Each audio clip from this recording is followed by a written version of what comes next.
Good afternoon and welcome to the Internet of Waters peer-to-peer network webinar series. Today we're going to be talking about Project Nighthawk, a drought communications project.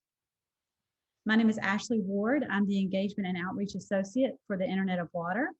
And before we get started with our webinar, I just have a few housekeeping things to tell you.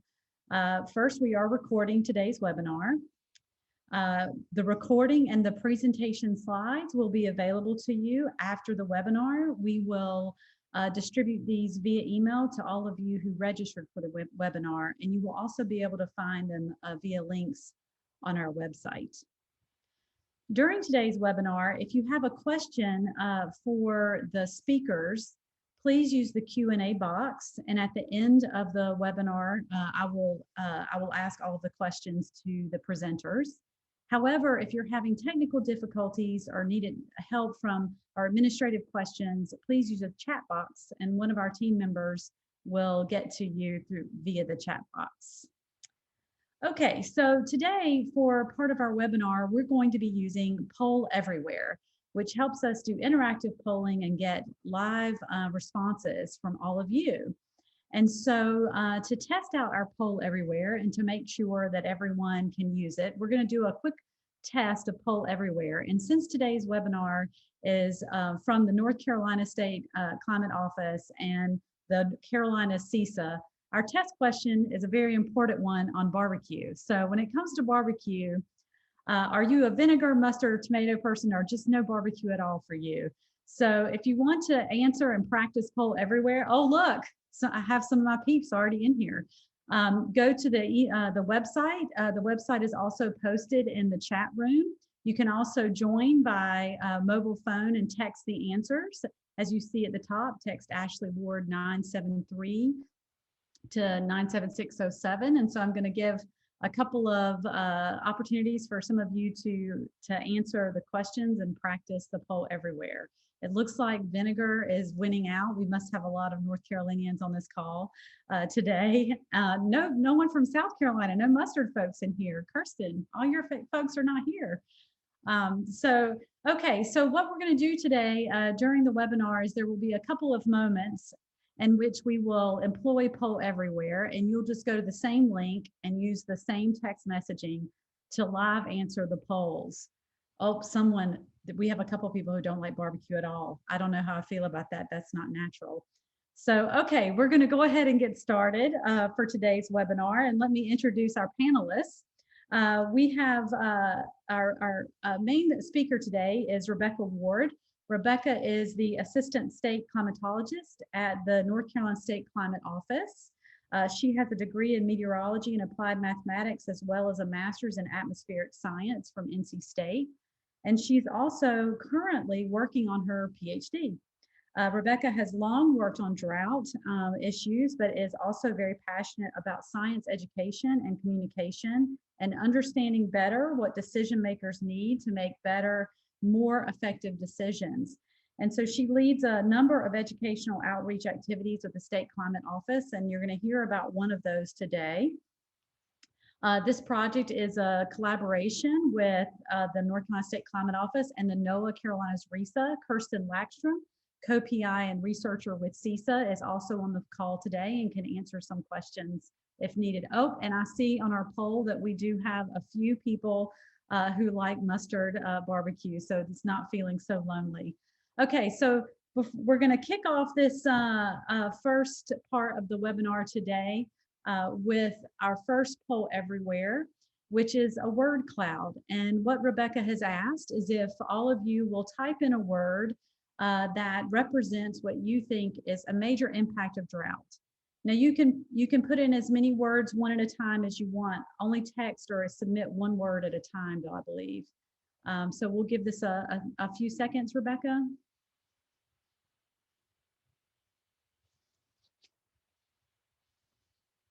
Oh, nice.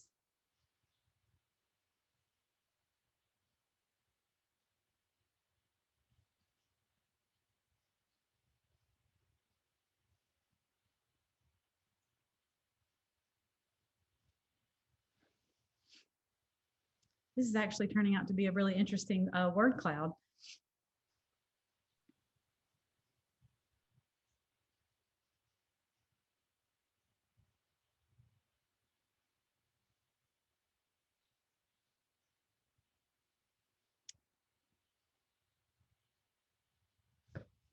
I'll give it another second because it looks like people are still putting in quite a few messages.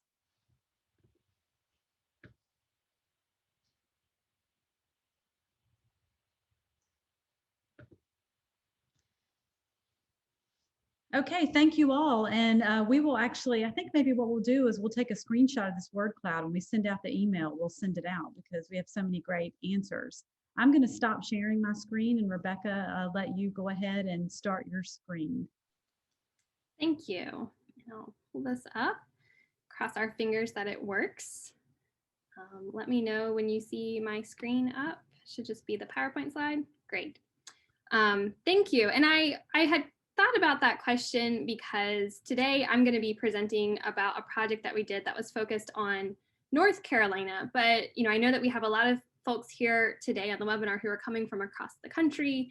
And so thinking about drought impacts, there's going to be things that are similar in our state to other locations across the country, and then some things that are really different. And so when we think about communicating about drought, just thinking about what are those things that are transferable from our region and our study to other places across the country.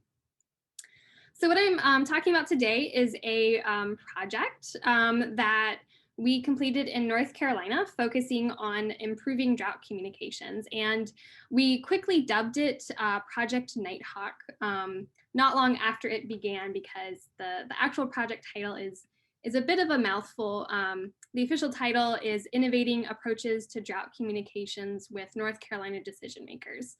But we kind of thought, a nice snazzy title is Project Nighthawk. And as Ashley mentioned, this was a collaboration between my office, the State Climate Office of North Carolina. We had myself and my fellow researcher, Corey Davis, from my office participating in the project. And we collaborated with Kirsten Lackstrom from the Carolinas Integrated Sciences and Assessments. I did want to just acknowledge our funders. This was funded by a grant from the NOAA Sectoral Applications Research Program through the Coping with Drought in support of the National Integrated Drought Information Competition, as well as through the NOAA Climate Program Office and the Regional Integrated Sciences and Assessments and NIDIS. The project began in September of 2018, and then it officially wrapped up in August of last year. But as I'll mention at the end, we found some ways to keep pieces of it moving on in the future. So it's the official project period is ended, but it's continuing on. And the background for this project, it's focusing on drought communications. And if you're familiar with North Carolina, our weather and climate over the past couple of years, you might think that droughts maybe not the biggest thing to be concerned about, but it really truly is a part of our climate. And just here is just one of the graphs that you can pull from the US Drought Monitor's website that shows the different categories of drought across the state since the Drought Monitor began. And so we've had some pretty intense droughts impact our state. In fact, the drought of record was just over a decade ago. This is a picture from one of the reservoirs in the densely populated Triangle region of the state. We had extremely low water supplies at the time. And so we've had lots of those drought impacts. And in North Carolina, we have a couple of established processes for monitoring drought. So we have the national level with the US Drought Monitor. And then at the state level, we have the North Carolina Drought Management Advisory Council. And in the registration form for this webinar, we had asked folks to indicate how you currently receive drought information. And most responses pointed to the US Drought Monitor, as well as local drought monitoring and coordination bodies from across the country. And so for today's talk, I'm going to just kind of assume a base level of familiarity with the US Drought Monitor, as well as with kind of general drought monitoring processes. But I did want to just briefly share a bit about North Carolina and the Drought Management Advisory Council, or DMAC. So this is the council assesses drought conditions across the state of North Carolina regularly, typically about once a week, but if we've been very, very wet, then we might kind of postpone those meetings. And the process for assessing this is really based on technical information. And we follow a really similar process to that of the US Drought Monitor, where we're looking at a convergence of evidence approach. And the council actually makes recommendations to the U.S. Drought Monitor. So oftentimes the official map for North Carolina matches the U.S. Drought Monitor. Experts in different technical areas related to drought, such as climate, groundwater, stream flow, forest fires, and so on, are invited to serve on the council. And this is how my office is involved. The State Climate Office provides input on recent weather conditions and how this fits into the broader climatological perspective.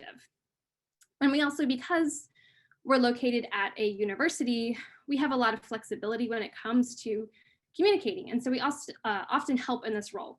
And that's sort of putting these pieces together is sort of how we had the right position to complete this project.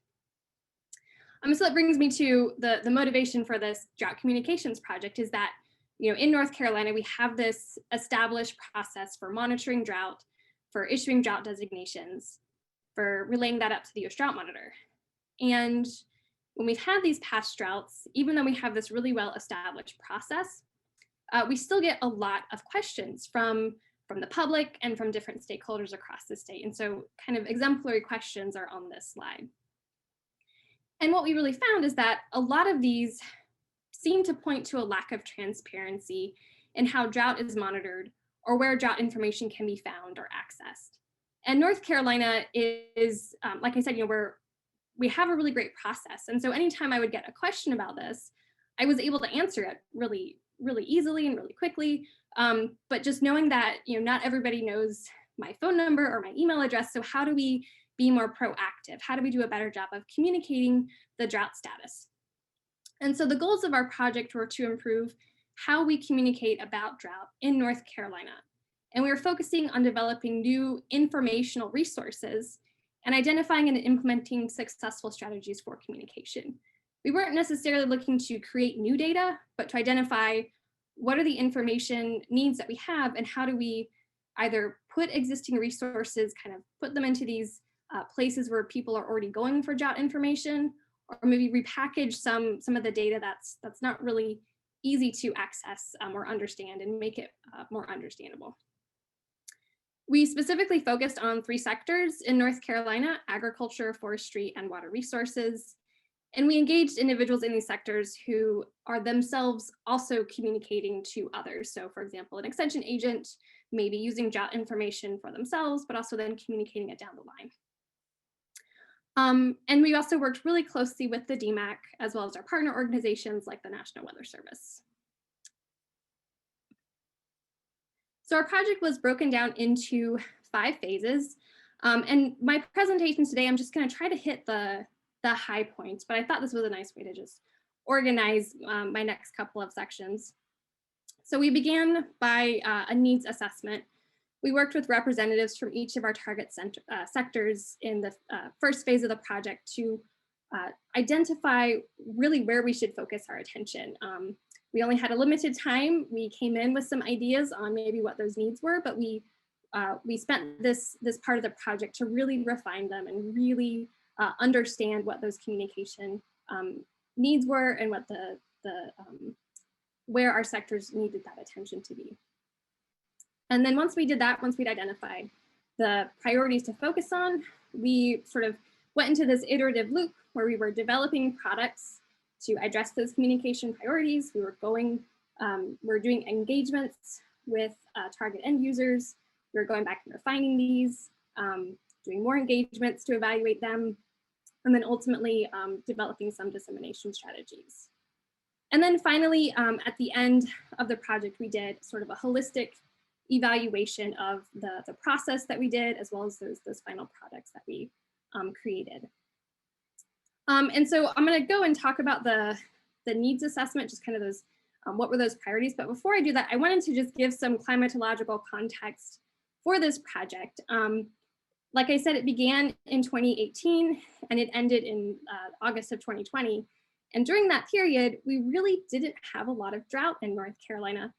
In fact, just a couple of weeks after the project began, Hurricane Florence made landfall in the state. And for good reason, a lot of the participants that we were hoping to engage with, their attention was diverted elsewhere to deal with flooding and recovery from the hurricane. 2018 ended up being North Carolina's wettest year on record, And then 2020, which we just finished, was actually the second wettest year on record.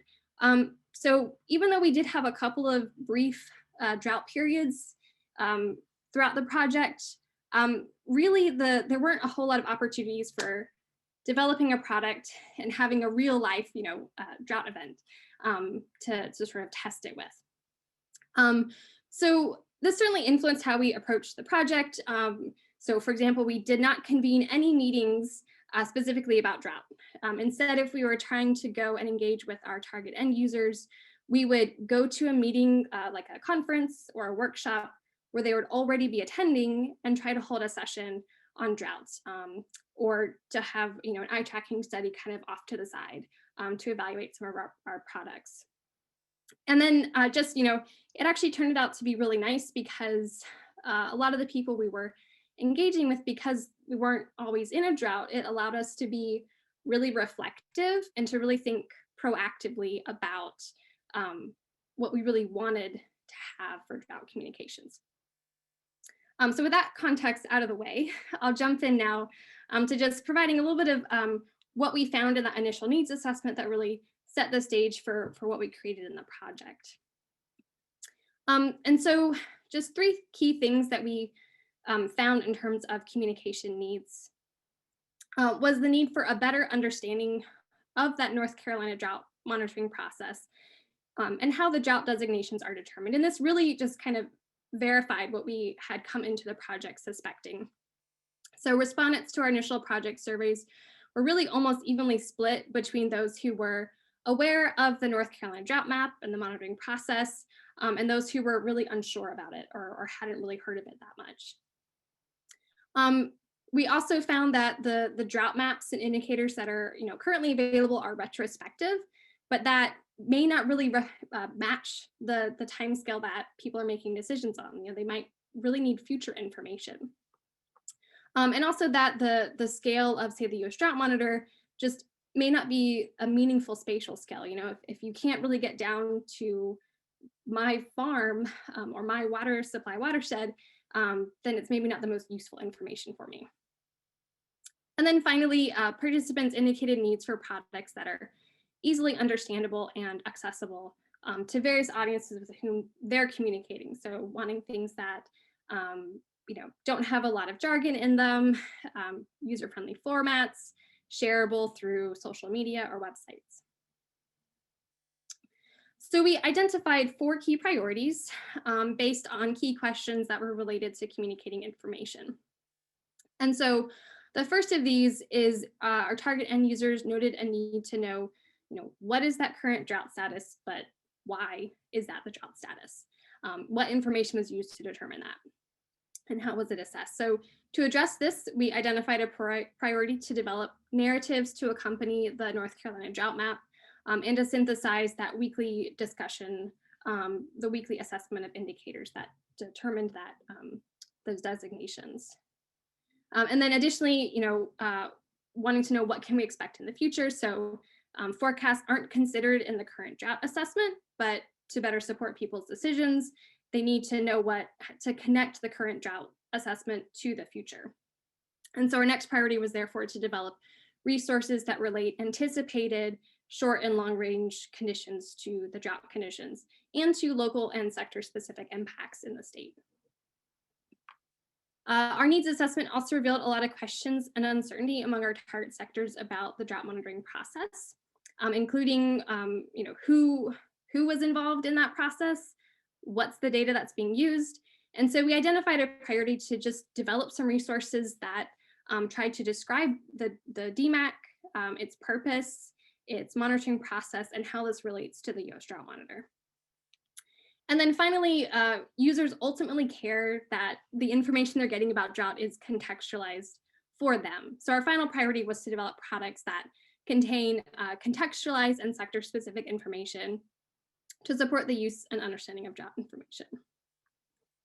So that's kind of just the needs assessment. Once we completed that, we sort of went and started to create some of the products to address each of the priorities, focusing on some of the We also identified preferred formats. If our target end users wanted, say, infographics or story maps, we were using that to guide which types of informational products we developed. But we also used a lot of different methods for collecting feedback on these. And we really did this, as we developed a product, we would go and, share it, say, at a workshop, do kind of a focus group discussion, maybe come back and refine it, and then maybe we would send, a survey out to collect some more feedback about it, or do an eye tracking. So we really employed a lot of different of these methods for each of the things that we developed. So I'm just going to kind of share what some of these outputs were that we created with the project. They are all available from our project website. So if you're interested in exploring them a little bit more, you can go take a closer look. So the first one, and really the product that's received the most attention, was a weekly drought update infographic. And so this combines icons and text around the latest week's drought map to annotate indicators and impacts that went into that assessment. We also include an inset map of the previous week's drought map to really show what's changed, and then to communicate why has that changed. And then we also include additional specific indicators that informed the current week's drought assessment in the sort of the text on the right side of this infographic. We've broken that down into sort of what's changed, what's new, and then what's coming. So again, getting to that forecast component. We went through a couple of iterations through these. We wanted them to be shared. And so when we first thought about what this could look like, we actually had a lot more data on these. We had a lot more text. We were playing around with different sort of legend formats. But ultimately, we really refined a lot of that. So I'm just going to kind of step through fairly quickly a couple of different iterations. This one that I was showing here is actually from today, showing the drought assessment. But this is one of the first ones we did, going all the way back to August of 2019. We kind of had just different text around the map, not really any sort of icons. We had kind of a good news, bad news display for the text on the right side of the map. And we were using a legend format that used bubbles because we thought it looked kind of cool. But as we started to get feedback, that maybe wasn't the best way to display that information. We also used these to communicate about terminology. So in fall of 2019, we had a flash drought develop, and we sort of preempted some questions that we started to see bubble up about, what is a flash drought? How is a flash drought different than a normal drought? And so we use this infographic as an opportunity to kind of describe really what that means and what does that mean for the current drought event. We started to incorporate icons based on user feedback, and we used arrows with each of the icons to indicate when conditions were improving or worsening or sort of staying the same. Similarly, we use these as an opportunity to explain things about, a lot of times reservoirs will come up in the North Carolina drought discussions as an indicator. So using these as a way to describe why we care about them, what are we looking for? Again, we finally got rid of those bubbles for the legend and just stuck with the table because that turns out it was a lot easier to interpret. And then last summer, we were starting to see some things dry out, but we weren't quite hitting drought. And so we use this again as an opportunity to explain what's the difference between just a little bit of summer dryness and actually going into drought. And then finally, to see the impacts from a hurricane last summer as it came across the state. I think that's the last one. Okay, one more, not much difference here, but so you can see some of that evolution as we went through. Collecting that feedback really helped us refine these. The layout sort of stayed the same, but just some of those fine tuning we found made these much more understandable. And it really was listening to those end users to figure out what do they need when they're using these infographics. And then lastly, we created sort of a how to read this infographic. And this is also available on our website. And it just displays, where are we putting information? What does it mean? What's the intent? So that was the first real product that we created. The second one was for the priority to relate the forecast to what's happening currently. And so we created this short range outlook for North Carolina, and really trying to present a couple of different key components. So this is broken down by different weeks. So the sort of the upcoming week, the week after that, and then sort of a 2-week period at the end of the month. And each of these has sort of a map to show general patterns that are expected to occur, what that means for our region, some text to really highlight what are the key impacts to be on the lookout for, particularly as they might relate to drought. And then finally, the really important part we found was having a forecast confidence. So the information that these contain are coming from NOAA and the National Weather Service, and we're sort of translating these into these products. And key feedback that we got from our end users is putting a forecast confidence meter on here was really helpful for them to not just see, okay, well, this is sort of the confidence that we have, but also as a nice reminder to say confidence decreases as we move forward in time. And so I need to come back and check that forecast again, because what I read a week ago about seeing a cold front come through with rain, maybe that forecast has changed because we weren't really confident at the time. So that was helpful for us to know and to design that forecast confidence meter. We went through a couple of iterations for that and eventually landed on this one. So we're happy that it's useful. And then to describe the North Carolina Drought Management Advisory Council and its process to really communicate how do we monitor drought, what goes into that. We worked with the North Carolina Division of Water Resources, which maintains the DMAC's website. We provided input based on the user feedback that we were receiving to help them design a new website, which they were then able to implement.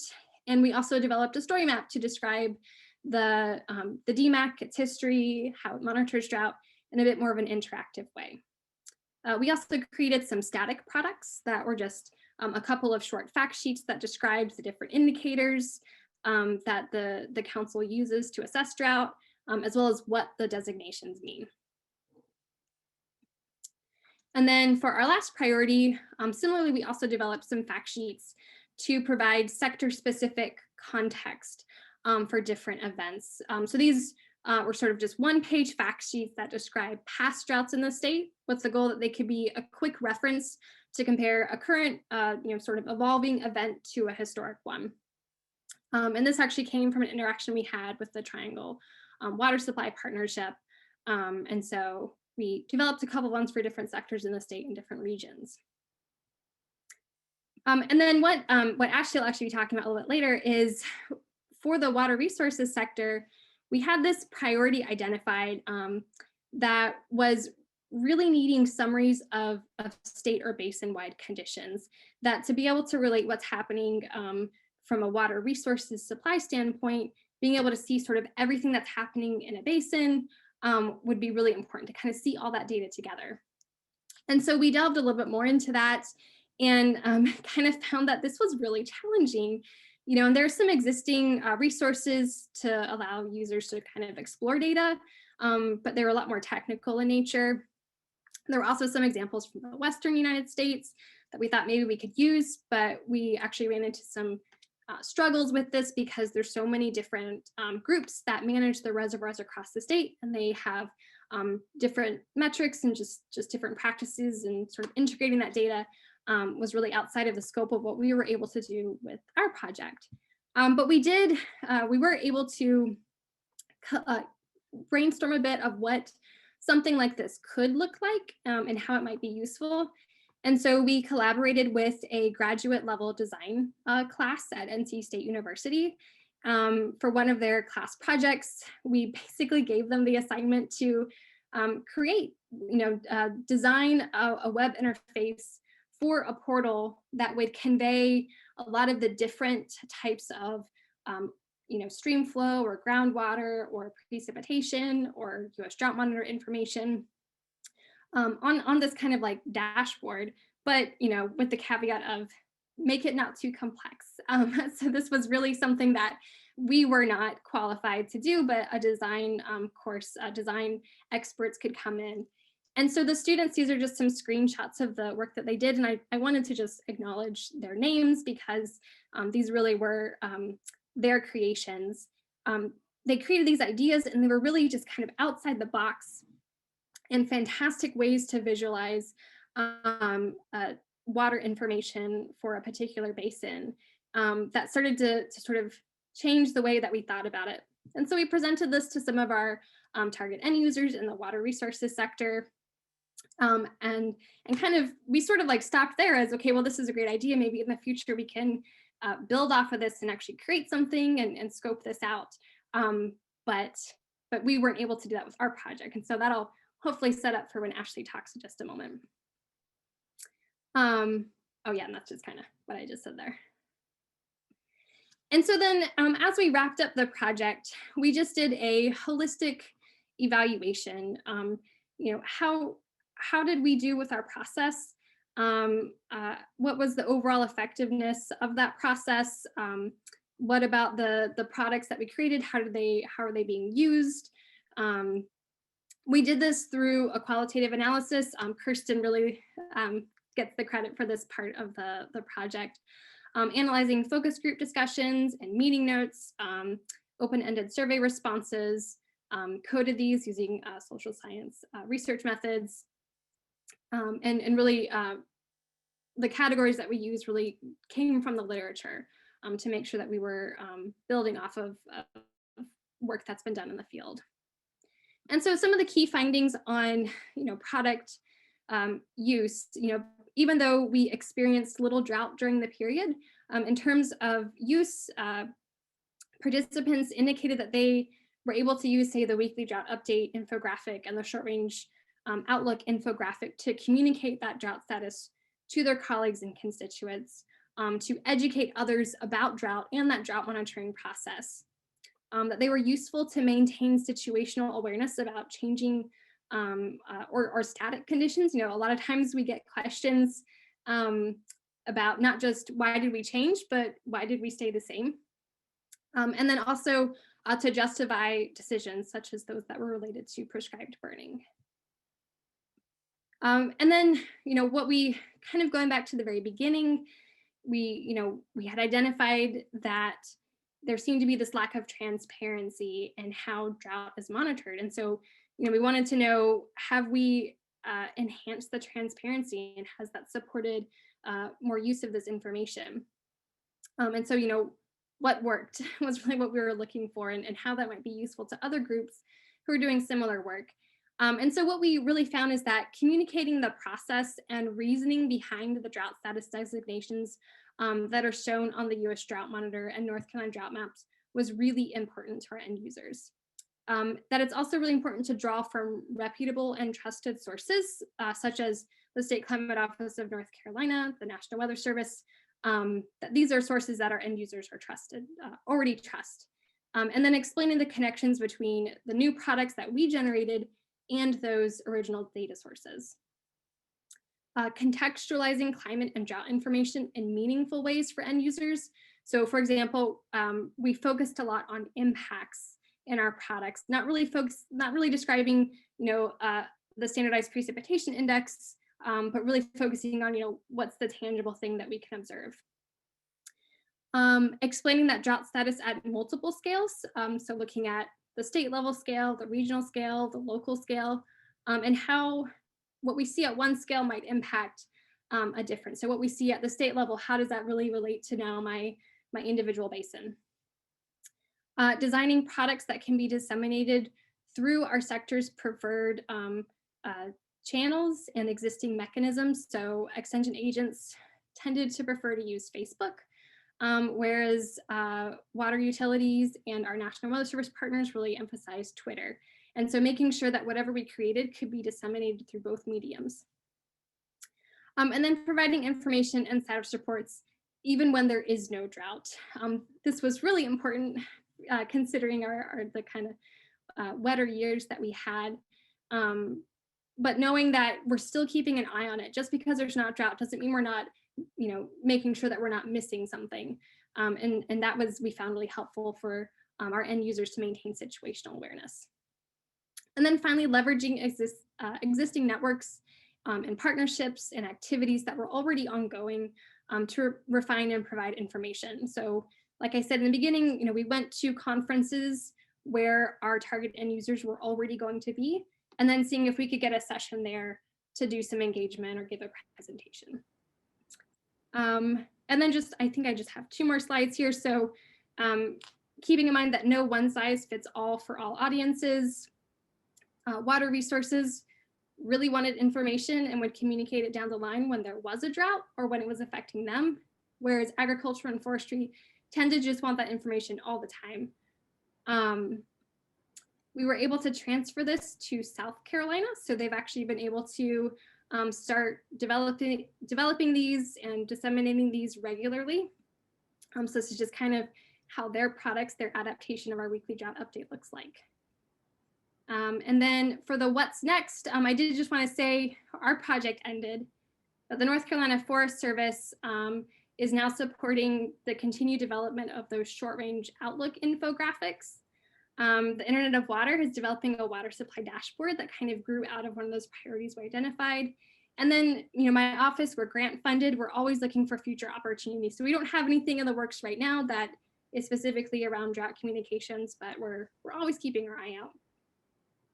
And then lastly, just some links there if you want to go find out more or receive some of those more recent infographics.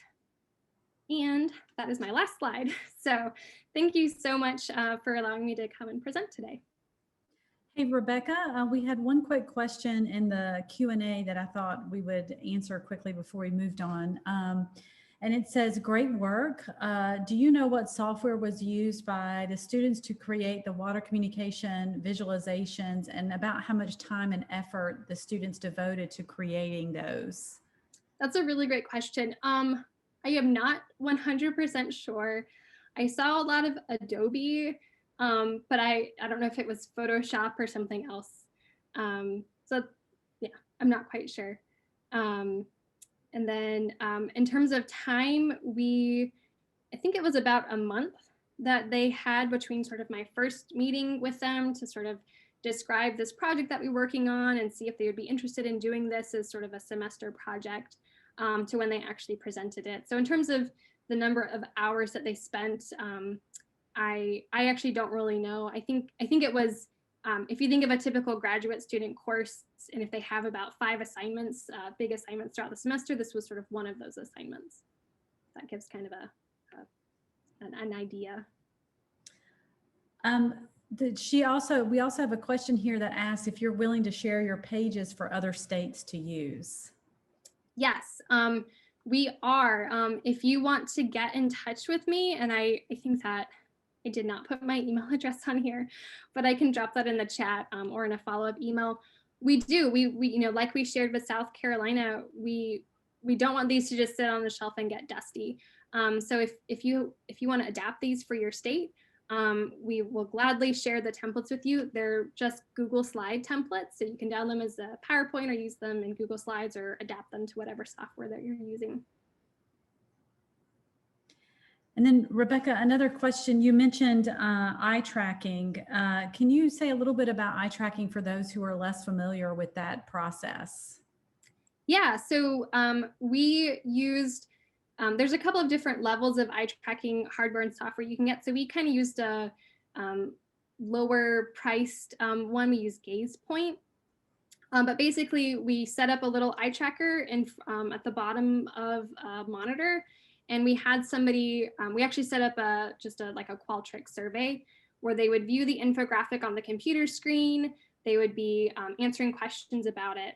And while they're looking at the computer, just interacting like normal, our eye tracker was recording where their eyes were moving on the screen. And so we were able to look at how long were they looking at different elements of our infographics, where were they looking first, were there things that seemed to draw their attention earlier, Were there places that they never looked? And then relate that to, you know, if they were answering questions correctly or incorrectly, or if it was a question about sort of perceptions, just relating, you know, where were they looking and what were they kind of thinking? Great, thanks. So if we will switch quickly and I'll show the water supply dashboard.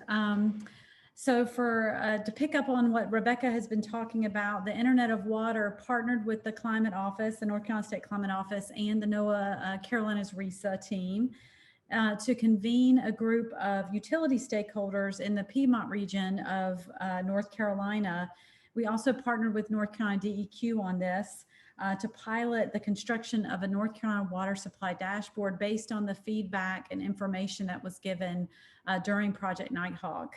The purpose of the dashboard is to assist utility managers and other utility decision makers, as well as state decision makers, in better understanding sort of on the ground conditions, but also helping them with future management and planning type decisions across a broader scope than their single utility.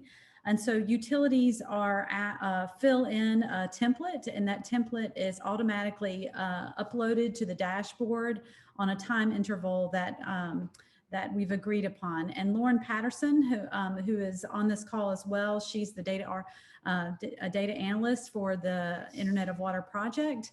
She built this dashboard that I'm about to show you and is available also if you have technical questions. So I'm going to share my screen quickly and tell you that the dashboard is currently under development. So it's not been yet released to the public, but wanted to give you a quick idea of some of the things that we've been doing in this, this first iteration of it. And so what you see here, and I've already loaded information into it, and just in case there was something that happened, but what you see here is the map layer, which allows people to select their utility.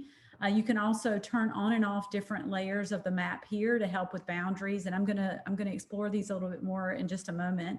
And then on the right-hand side, I've selected Durham City as our utility.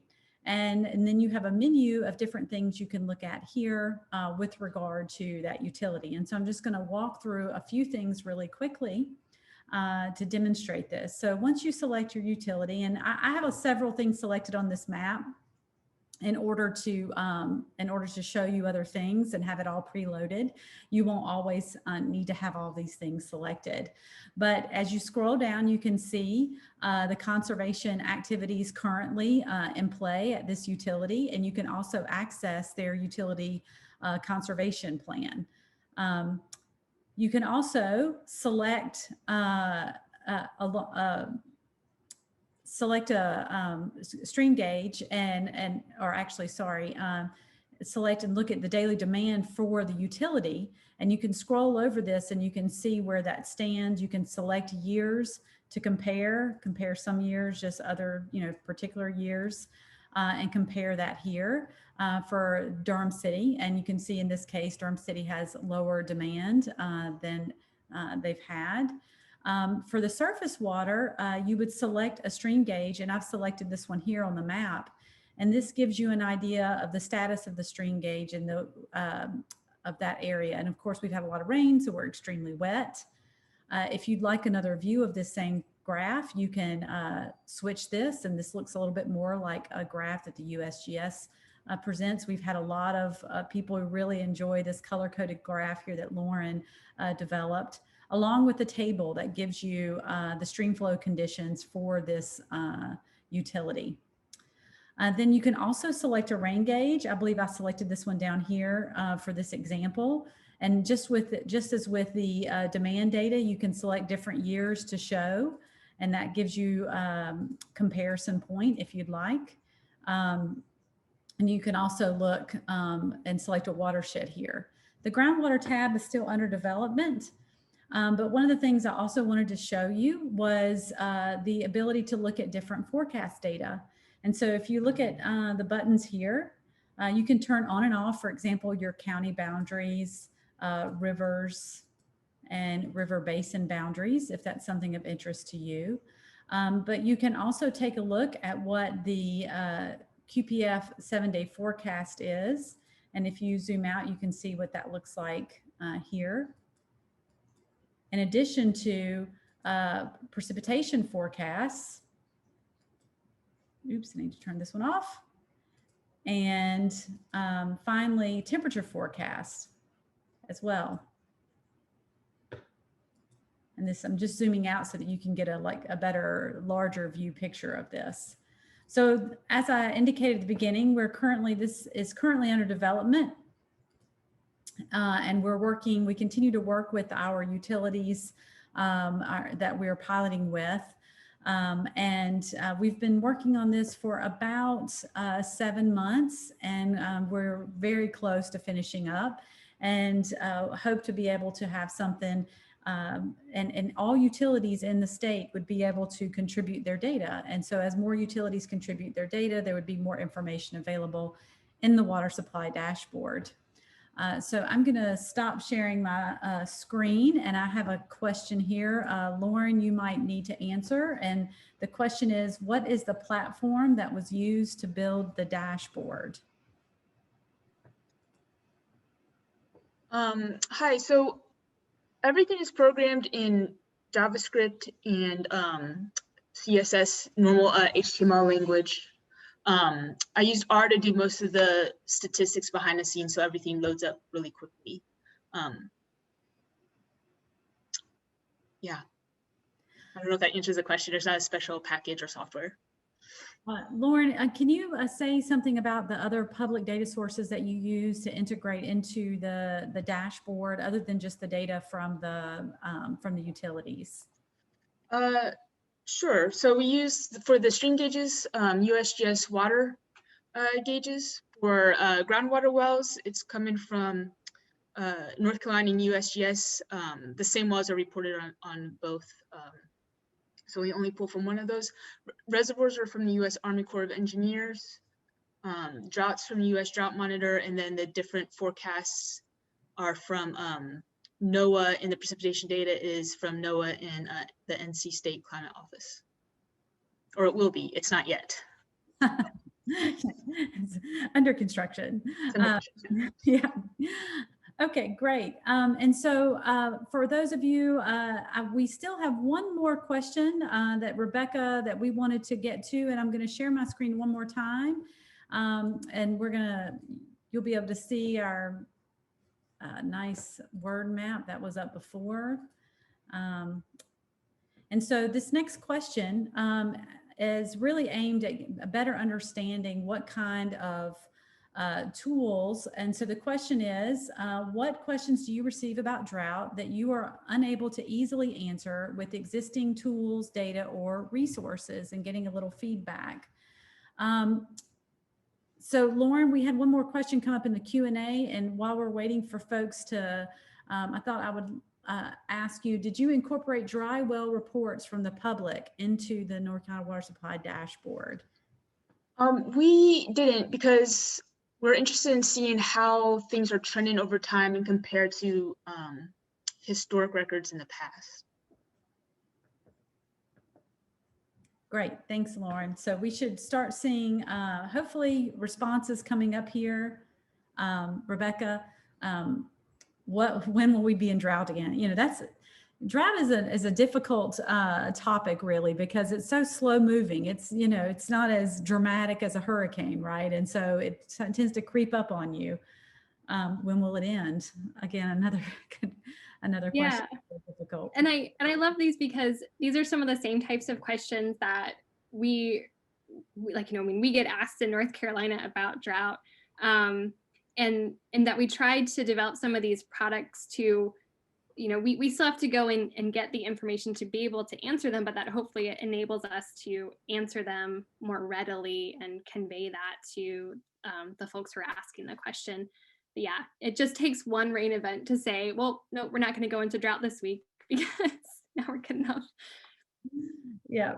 And, you know, it's also very difficult to get people to focus, as you were saying earlier in your talk, when you're in the middle of a wet season, or especially here in the Southeast, if we have a hurricane come through, people aren't as they're more interested in talking about flooding in those circumstances than drought. So these kinds of projects can be very difficult to carry out, because unless you're in a drought, most people are not really thinking about drought until it's upon them.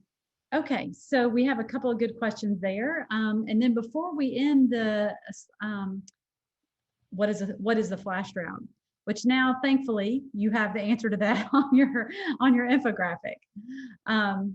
Okay, and so Lily, so some of our last things here to convey to everyone, we have a quick poll that we'd like to ask you to participate in.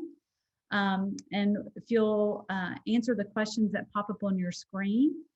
In the meantime, I also wanted to tell everyone about the peer-to-peer forum. You'll see the link to the forum on the slide here. Normally what we do is we transfer questions and additional conversation over to the forum after the webinar ends. So if you have additional questions for Rebecca or Lauren or Kirsten, please consider navigating over to our forum and posing your questions there, and our speakers can answer them in the forum. We also usually will post a couple of questions if they didn't get answered out of the Q&A in the forum. And finally, if you're not a member of the peer-to-peer network, we hope that you will consider joining our network. You can go to our website and you see the links here on the slide that navigate you to where to go and join the network. We regularly host about monthly webinars, but we also have the forum that we maintain so that you can communicate with other folks who are working on similar projects across the country. We currently have about 30 states participating in the peer-to-peer network, but we'd love to have all 50 states. We have about 100 members, and so we'd like to have 5 times that many. So please, we hope you will, it's free to join. We hope you will consider joining the peer-to-peer network, and you will get updates and information via our listserv for the peer-to-peer network, in addition to the forum activity and the webinars. So I think, Lily, if that's all we have for today, then I want to thank you all for participating. We hope to see you in future webinars, and look for updates about our upcoming webinars. We have them going on nearly every month. Thank you so much.